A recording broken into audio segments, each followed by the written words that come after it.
Bienvenidos, señores participantes, a esta quinta sesión denominada Dimensiones estructurales de los conflictos socioambientales al interior del módulo de negociación y resolución de conflictos socioambientales que organiza el Instituto Peruano de Políticas Públicas en coordinación con la Universidad Nacional Mayor de San Marcos.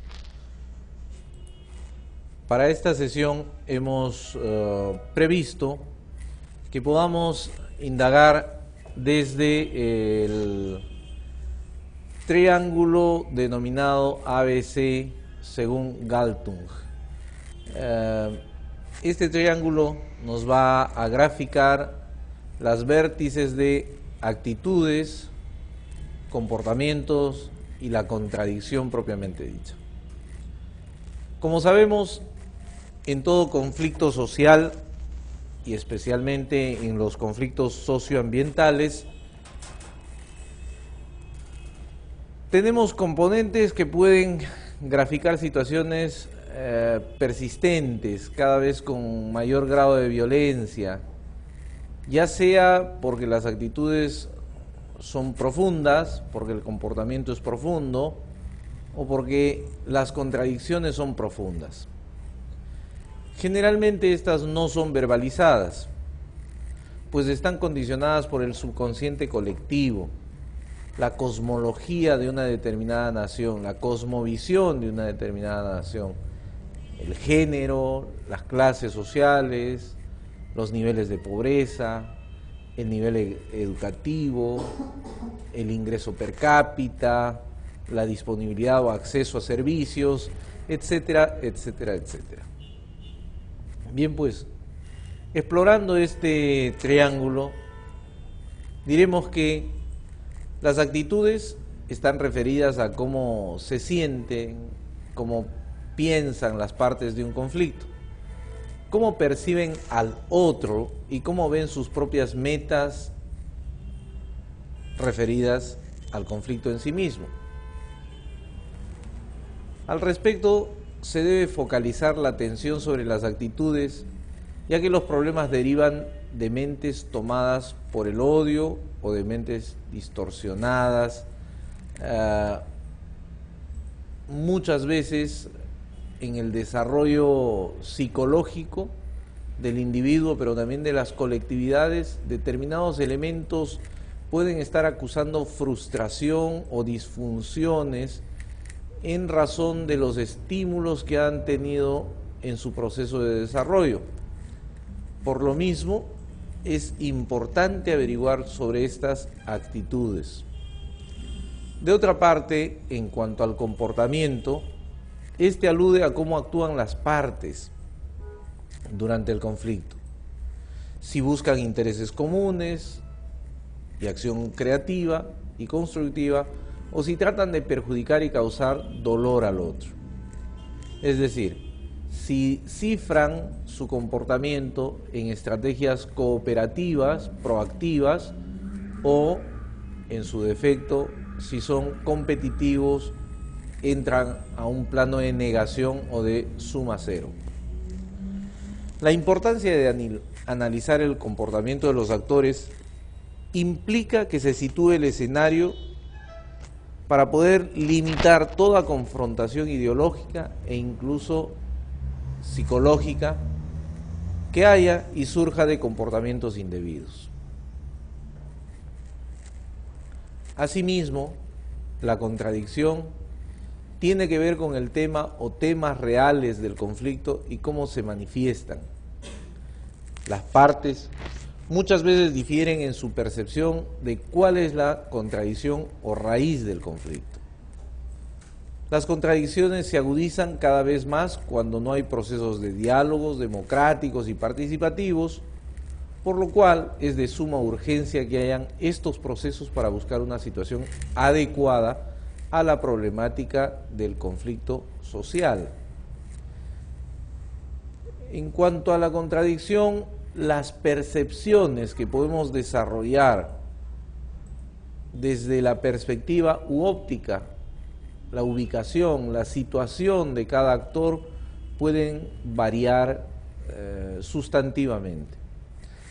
siendo el mismo fenómeno, puede ser apreciado desde distintas perspectivas. Es muy conocido el ejemplo de poner un vaso a la mitad y siempre habrá quien pueda percibirlo como medio lleno o, de otra parte, alguien que pueda percibirlo como medio vacío.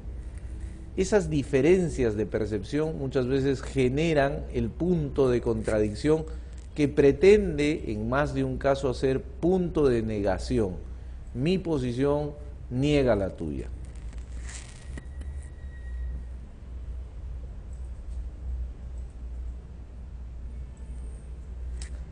Aquí, en la siguiente lámina,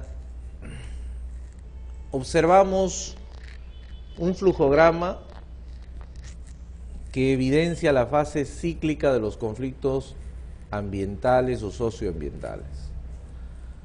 Partamos de la existencia de problemas socioambientales, la identificación, la ubicación de este problema socioambiental. Los problemas ciertamente pueden traducirse en conflictos socioambientales potenciales en muchos casos, o en estado de latencia. Un problema no necesariamente implica un conflicto. Un problema expresa una situación, una oportunidad también a advertir determinadas situaciones. Cuando este problema no es atendido adecuadamente en su fase temprana, cuando no es advertido adecuadamente en su fase temprana, puede transformarse en un conflicto. De otra parte, esto escala en ascendente a este campo que llamamos génesis del problema socioambiental. Aquí aparece de modo ya más visible. Inicia un proceso de escalamiento del conflicto socioambiental hacia un punto de maduración, el pico, el iceberg, ¿no? La cima más alta. Cuando ese proceso de maduración socioambiental es adecuadamente percibido, es correctamente identificado, va a implicar que sobre él se disponga un conjunto de políticas públicas positivas. Y esto parte con la implementación de técnicas de solución de conflictos socioambientales. Un oportuno tratamiento implica el uso adecuado de métodos e instrumentos. Este es un punto capital en el tratamiento de los conflictos porque usualmente, no habiendo equipos entrenados en el tratamiento de estos conflictos, se apela a un conjunto de agentes que poca o ninguna experiencia pueda tener y que al no estar suficientemente capacitado va a involucrar herramientas o métodos que en algunos casos inclusive podrían llegar a ser contraproducentes, podrían estar condicionando el desarrollo de este mismo conflicto. Cuando se ha escogido las herramientas, se han hecho uso de los métodos, se han desarrollado las estrategias, las técnicas, estas se relacionan de modo directo con las políticas públicas que implementamos como respuesta a estos problemas que están justamente destinadas a solucionar los conflictos socioambientales. Una política pública, como es de su conocimiento, señores participantes, es la respuesta que damos a un problema que hemos identificado previamente. Entonces, estas políticas públicas pueden traducirse en políticas sociales destinadas a solucionar la problemática socioambiental. Y si usted ha estado atento, se dará cuenta que asociamos el término social y ambiental para graficar en la propia construcción gramatical el referente de la pertinencia entre el cuidado del ámbito del medio ambiente, del medio ambiental, y su correspondiente social. Ahora bien, si este problema que ustedes están advirtiendo en la lámina con el nodo, con el casillero rojo, este problema socioambiental es visto con prontitud, con pertinencia, probablemente no tenga que pasar por el ciclo de escalamiento, de conflicto, sino que, como ven, la flecha que se dirige hacia su derecha, de izquierda a derecha, en la pantalla, pues pueden ver que estos problemas se relacionan directamente con la atención al problema que viene a ser el desarrollo de políticas sociales destinadas a solucionar esta problemática socioambiental. ¿Han visto ustedes cómo estos elementos se van a ir relacionando y están implicados concatenadamente, de modo lógico, para explicar, por un lado, desde la ubicación del problema y la escalada del conflicto, y por el otro, el desarrollo de las políticas públicas en atención a esa situación, a ese conjunto de demandas o problemática planteada?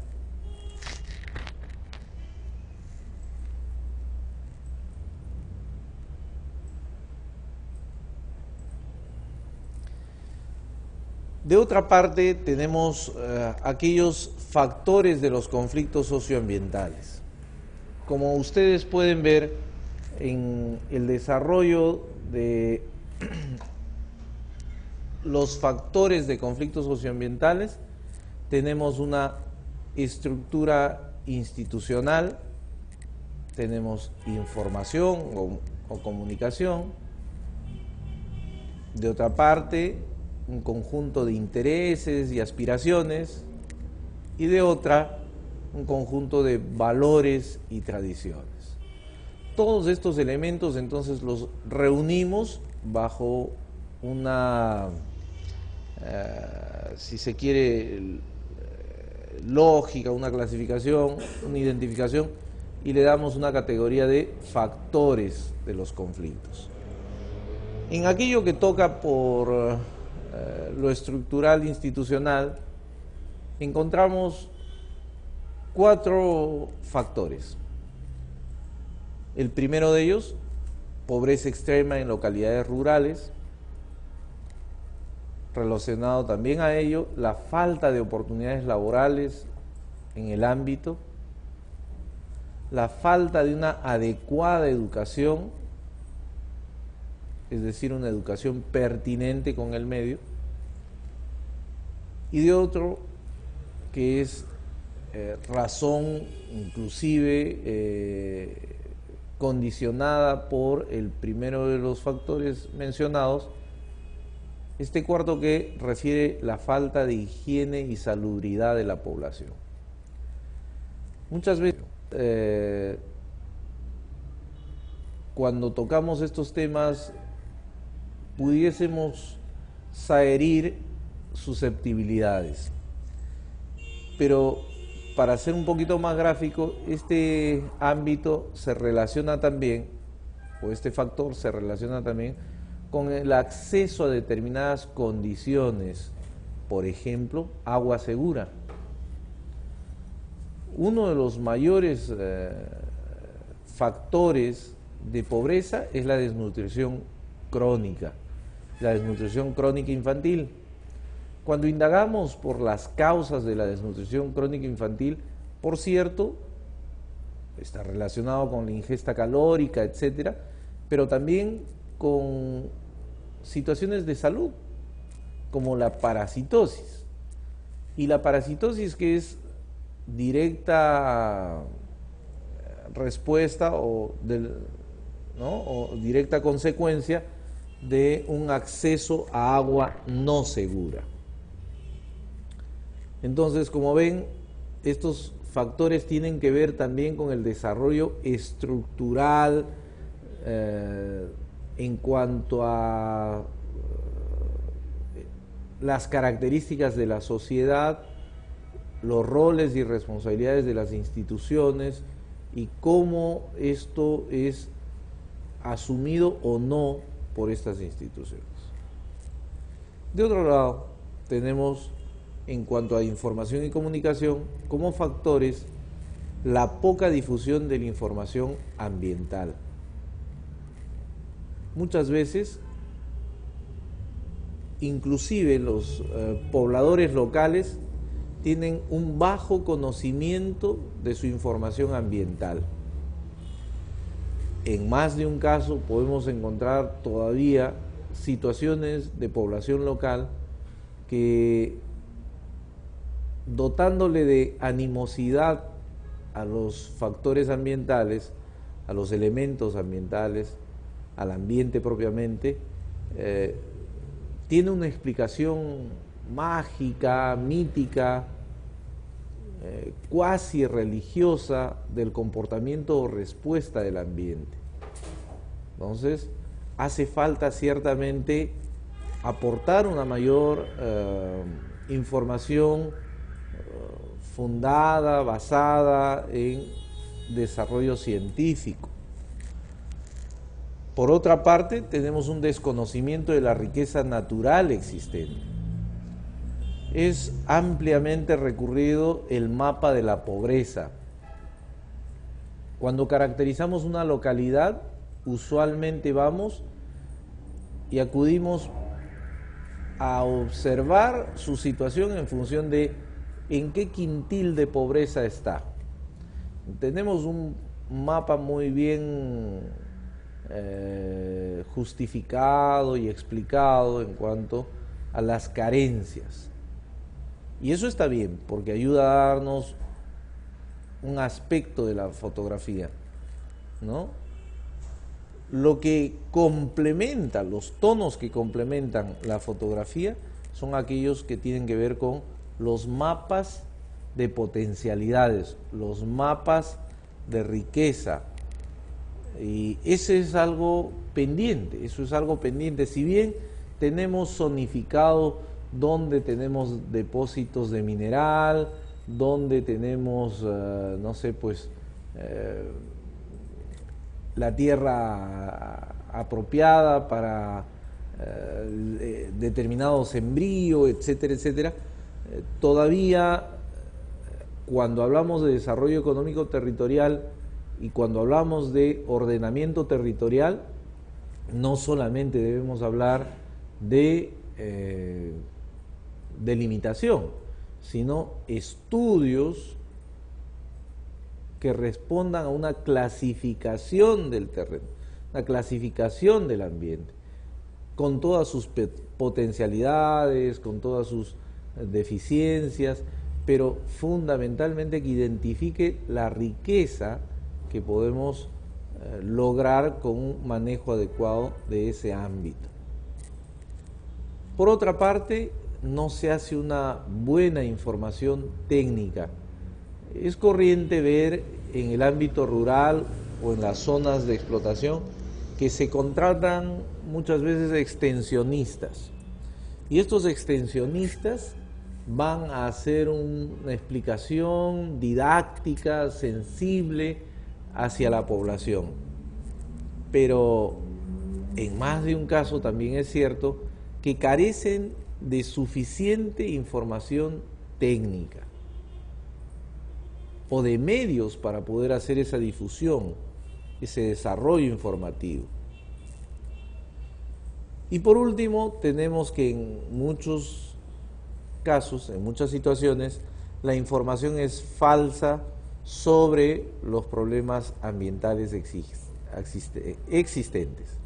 Sean estos que justifican una intervención o sean estos los que niegan la intervención, ¿no?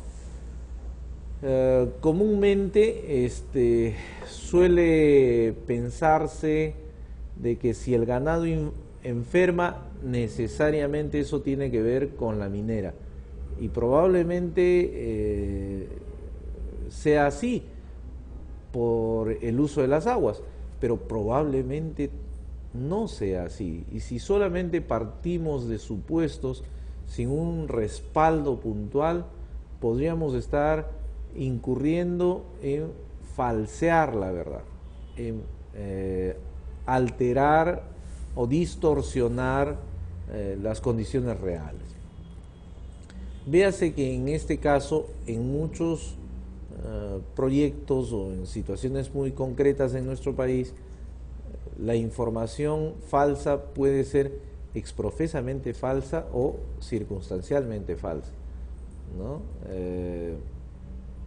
No intencionadamente. Alguien está convencido de un hecho al cual ha arribado probablemente por una mala información también o por una escasa información, y lo da y lo difunde como una verdad. Este es un error que podemos cometer, sea para justificar o sea para negar, como hemos dicho antes, la intervención a través de el tratamiento del medio ambiente, sea con proyectos, etcétera. En cuanto a los intereses y aspiraciones, podemos notar que hay una primacía de los intereses privados sobre los públicos. El interés público, que se supone debe estar por encima de todo interés individual, particular, muchas veces en la capacidad de su defensa o en su capacidad de representación no es correctamente representado, no es correctamente vigilado y protegido. Y terminan imponiéndose por sus capacidades fundamentalmente económicas los intereses privados. Ese es un factor entonces que pudiera estar condicionando a estos conflictos. De otra parte está la baja autoestima de algunos pobladores comunales. Muchas veces la persona que se ve confrontada por un ámbito externo, boyante en muchos casos, ve en sus carencias situaciones que pudieran llevarlo a subvalorar sus potencialidades, y se ve disminuido en más de un caso. Cierto es que esto no es una regla general. En algunos otros casos, por encima de las situaciones, el poblador local tiene una autoestima que va a enfrentar un medio nuevo, pero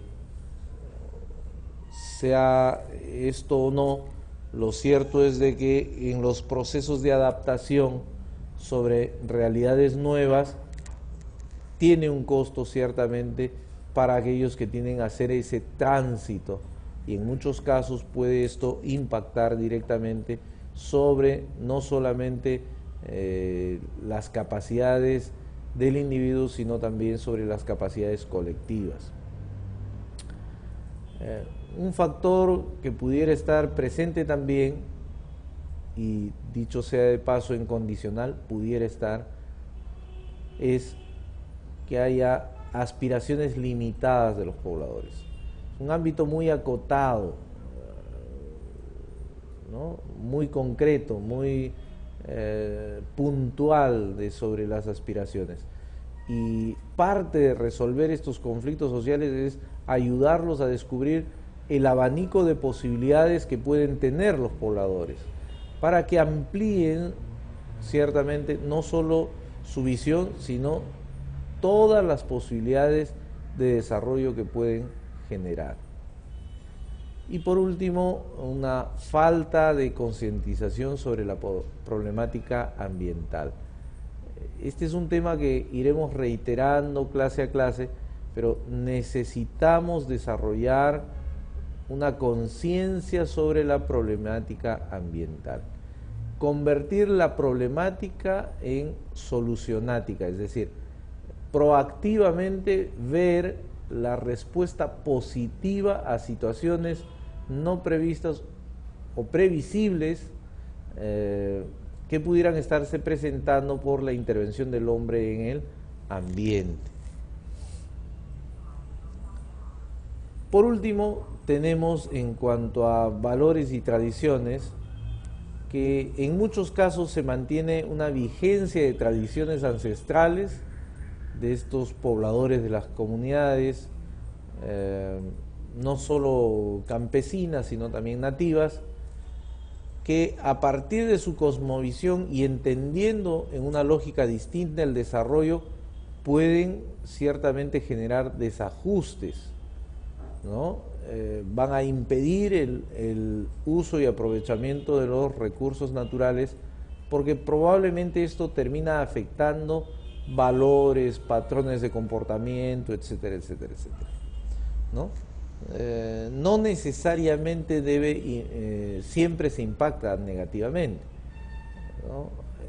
El desarrollo con su dinámica en muchos casos genera oportunidades, es cierto, también genera problemas, pero genera oportunidades que pudieran ser bien aprovechadas con la información debida y sobre todo asumiendo un factor, y es que la cultura es, como lo diría José María Arguedas, un patrimonio en movimiento, se está recreando y reconvirtiendo. Y esto está también sobre la base del juicio de conveniencia que tienen los pobladores, que tiene el individuo en general. Está dispuesto a asimilar determinadas condiciones que encuentra beneficiosas para su desarrollo y el desarrollo de su ámbito, de su colectividad, ¿no? Bien.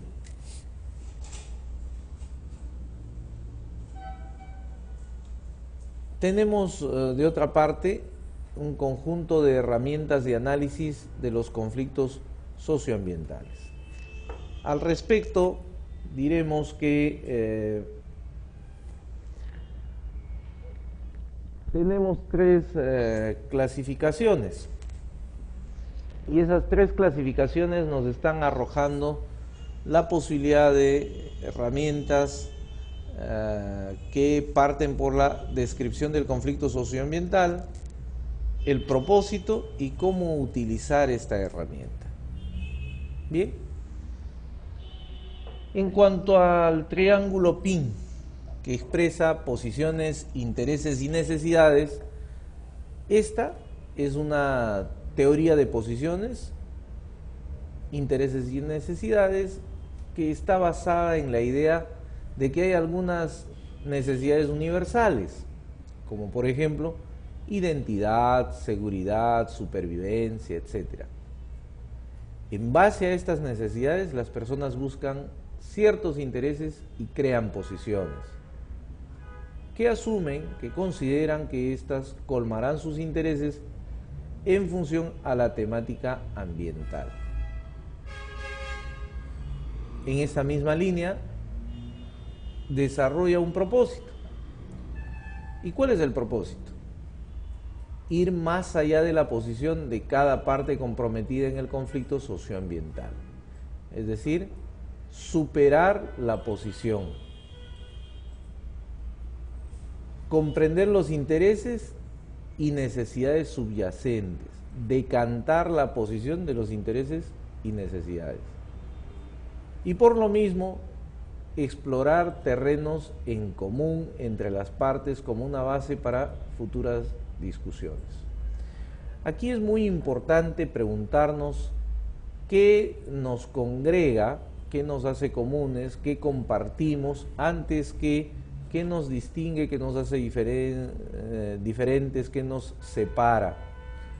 Porque eso va a generar también un clima que sea proclive a llegar de modo consensual a determinados acuerdos y abocarnos en justamente construir oportunidades para los conflictos que podríamos haber tenido.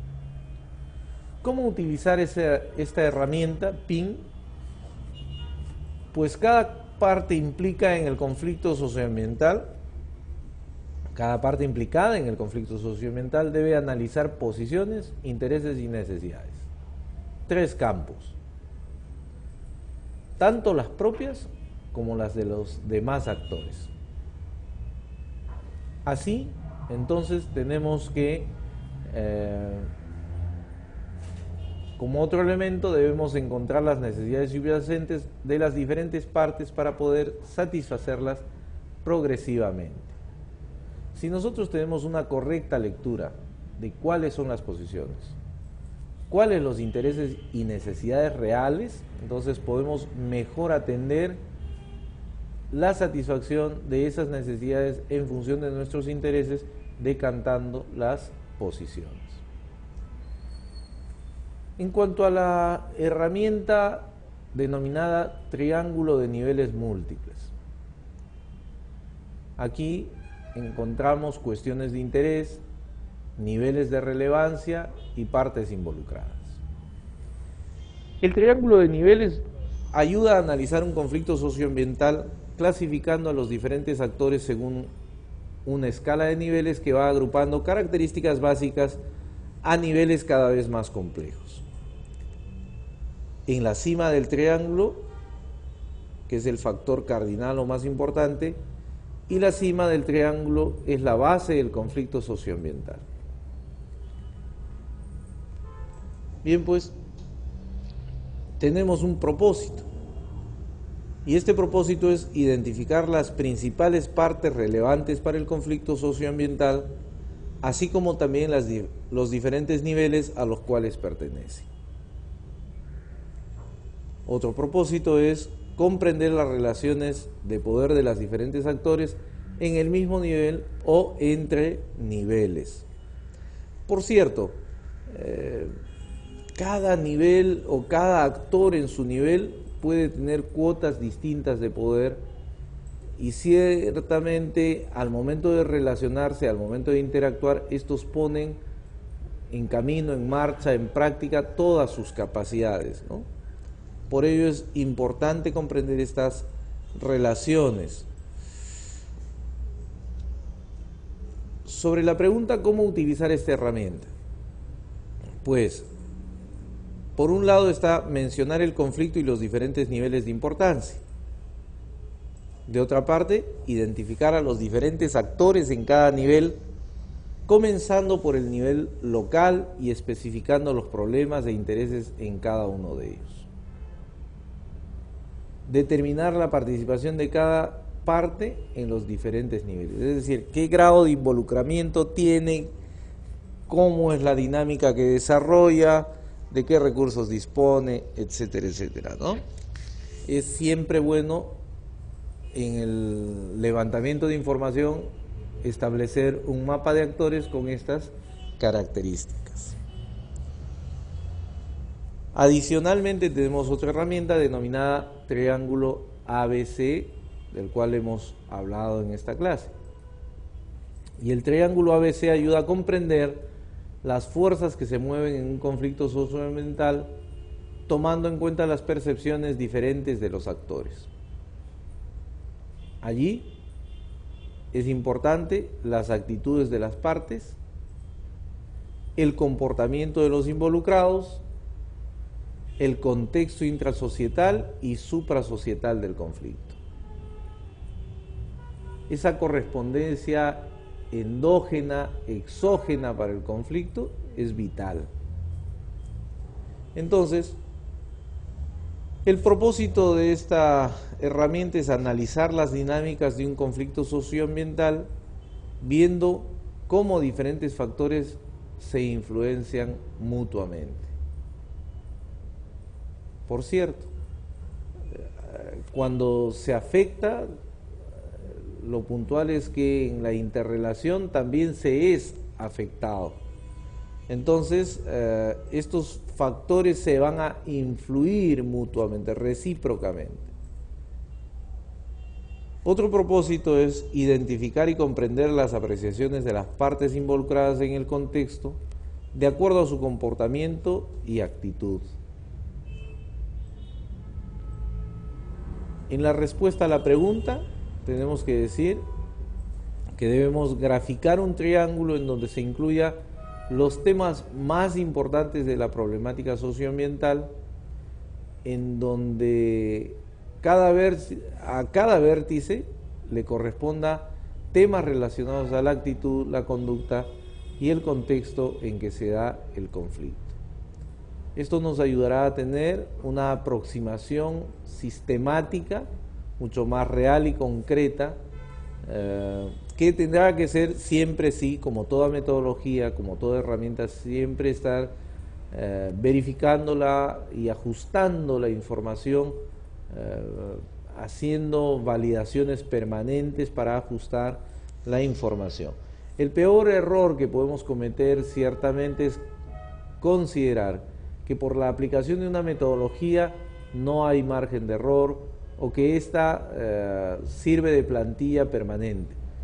Y lo puntual es que, siendo que se aplica sobre realidades dinámicas, debe hacerse un seguimiento, porque si no podemos perder el tiempo de la historia. Es decir, podemos perder de vista situaciones que han aparecido o tener en consideración situaciones que ya no están presentes.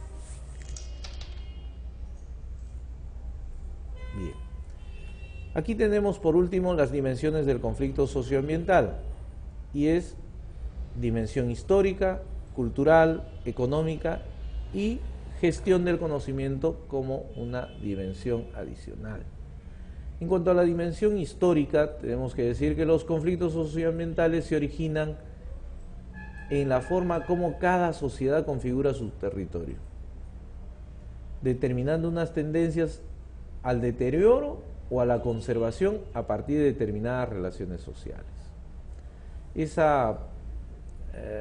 Ese modo de administrar mi territorio, ese modo que además es consecuencia de situaciones anteriores, cómo aprendí a relacionarme con mi medio, cómo lo encontré y cómo lo establezco hacia el futuro, es importante reconocerlo desde el pasado para explicar también el presente o la situación actual.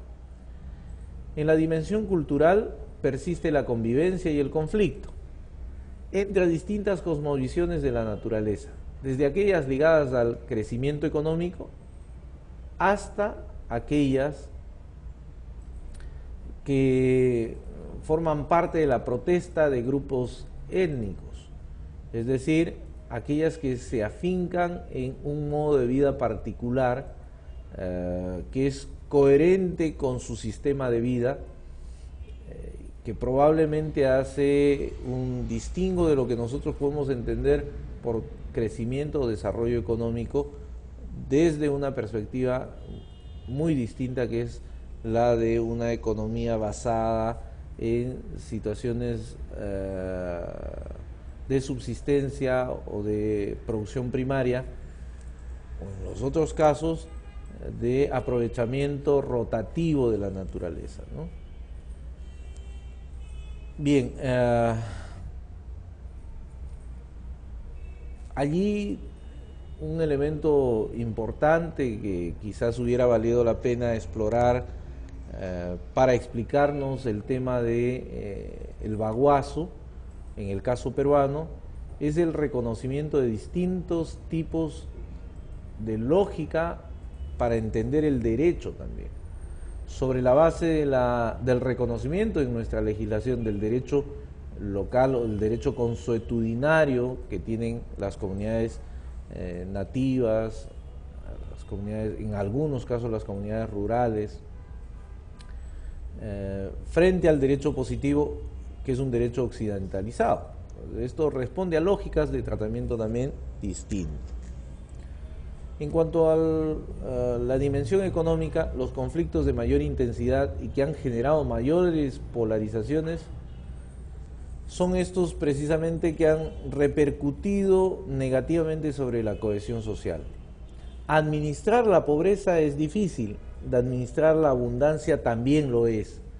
Administrar el desarrollo es muy complejo, ¿no? Entonces, comprender que hay todo un proceso de desarrollo económico o que hay un conjunto de condicionantes económicos que impactan sobre un ámbito mayor al de la zona del proyecto, pues ciertamente nos explica en alguna medida el por qué allí donde hay inversión y donde hay desarrollo económico, cuando esto no es asumido o no es interiorizado, o el ciudadano de a pie no es directo beneficiario de esto, pues puede estar generando situaciones de inequidad o de desigualdad.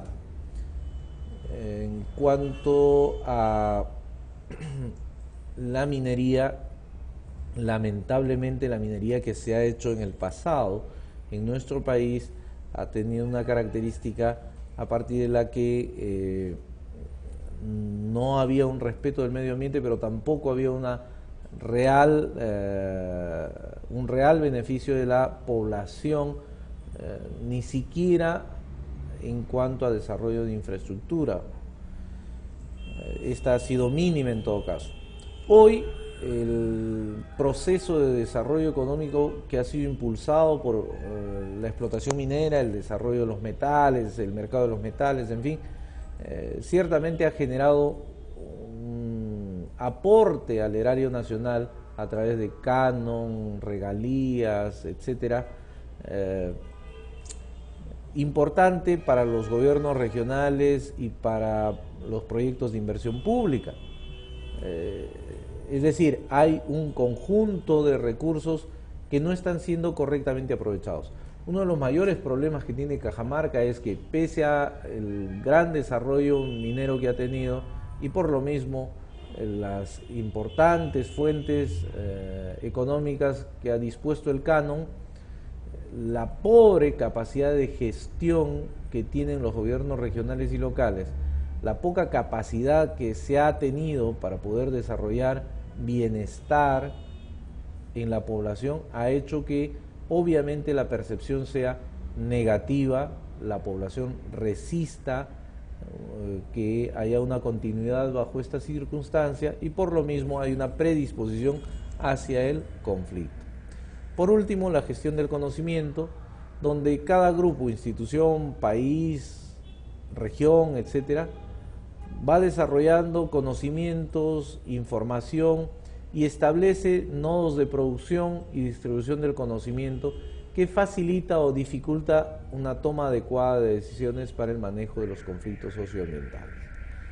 En la cadena de producción del conocimiento, los actores son muy importantes, la pertinencia es importante, los usuarios son importantes y hay que ser pertinente en el uso de tecnologías coherentes con el medio. A veces pensamos que todo el conocimiento debe ser orientado hacia el desarrollo de tecnologías entendidas como fibra óptica, microchip, diagramas, etcétera. Y probablemente una de las mayores lecciones que nos han dado en los últimos años en cuanto a aprovechamiento de tecnologías para el desarrollo puntual de las comunidades sea esta experiencia denominada los Yachachic, estos agentes comunales que van haciendo transferencia de experiencias exitosas o transferencia de tecnologías básicas, pero que están dándole un vuelco importante y condicionan el desarrollo local. Señores participantes, ha sido un placer como siempre estar en la quinta sesión y espero tenerlos nuevamente en la sesión número 6 denominada Contaminación y Conflictos Socioambientales. Por su atención, gracias.